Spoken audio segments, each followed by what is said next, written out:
Hey, Joel here from Field, and today I'm going to show you how to book a recurring job inside of Field. First, find the New button and click Recurring Job. Next, select the service or services that will be booked.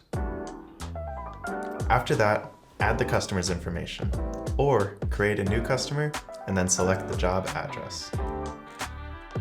Now, head to Scheduling and set Recurring Frequency to On.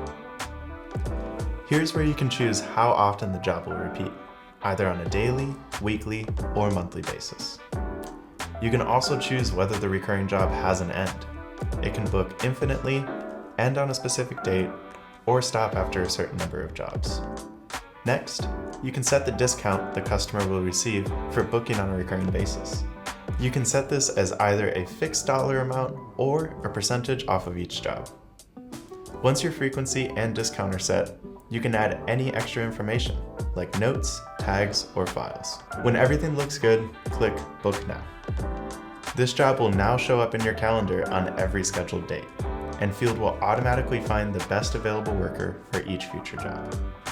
If you need to add or change any details in the booking, you can find the booking under the Recurring tab in the Jobs window in the CRM. Any changes you make can be committed across all future bookings for you. And that's it. Now you can book a recurring job inside of the Field CRM.